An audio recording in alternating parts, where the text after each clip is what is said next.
Ekunkar. Let us learn some derivatives today. We use them day to day in the business parlance. And today we are going to learn about the derivative of ego. What is ego? It is a very important factor to understand because this is what is involved in our day-to-day decision making. Ego is described in two different ways. One way is to see the ego as the sense of individuality or aham, and second way is to see ego as the sense of pride or ahankar. Both of them are completely different in their meanings. Now we are talking about ego, which is derived from a sense of individuality or a sense of existence. What does this ego do to us? This ego makes us feel that we are unique and special in a certain way, that we are different from the rest of the creation around us, which is also not connected in a certain way, but we are definitely not connected to this creation around us, and we are unique individuals. Slowly, this sense of uniqueness starts taking over, and we start getting deeper and deeper into a certain sense of competition, into a certain sense of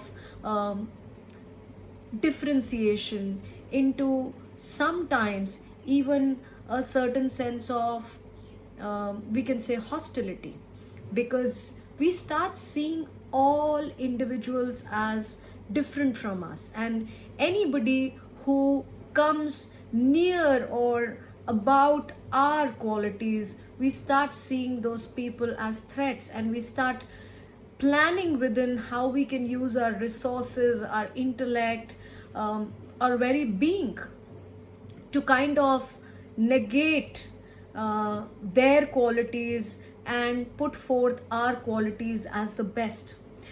While many of us will say this is not true, we really don't understand where and at which point does ego completely take over and make us go through a certain ego-driven individuality where the individual self starts becoming more important than everyone around.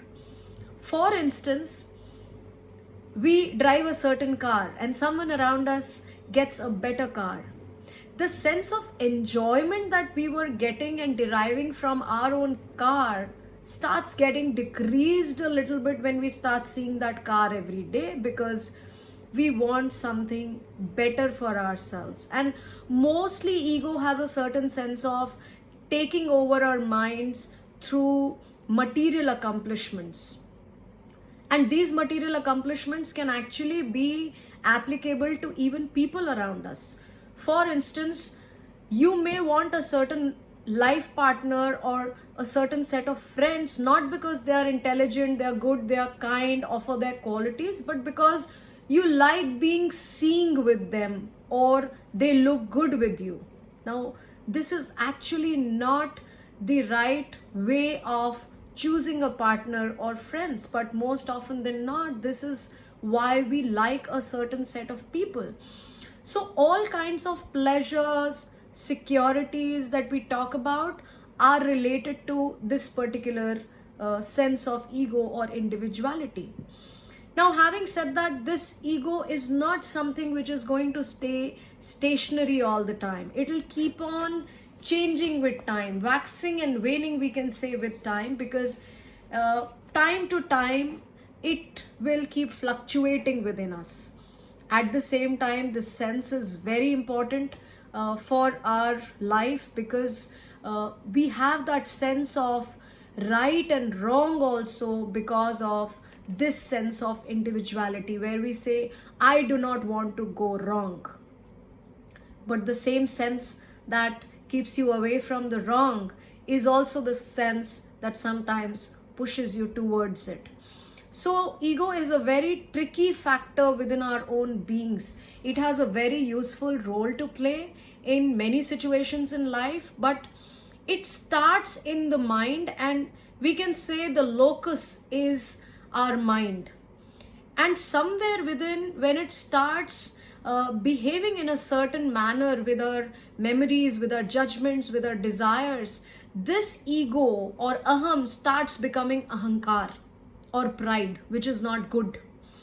So we have to keep watching over this sense of individuality such that we start going slowly towards our true nature. And that is possible only if we start moving away from this aham, or moving away from the I. And the I is always in the mind. But know one thing for sure, that the moment we start walking away from this I, we will start moving towards the real I. And you may call it the third eye, the sense of our true nature, or the Atma Tattva, or Sat, Chit and Anand, which is the real truth, consciousness and joy that belongs to our very being, but which is away from us because of this sense of ego, which also brings the wheel of Maya very close to us, or the wheel of illusion very close to us, because of which we are not able to see our very own real nature. So I would say we need to all work on this one sense of ego. And once we understand the whole calculation behind this derivative, we will be able to function in our lives more completely, in a wholesome manner and with complete joy. So let's start working on this ego, and let's start moving towards our true consciousness. Thank you.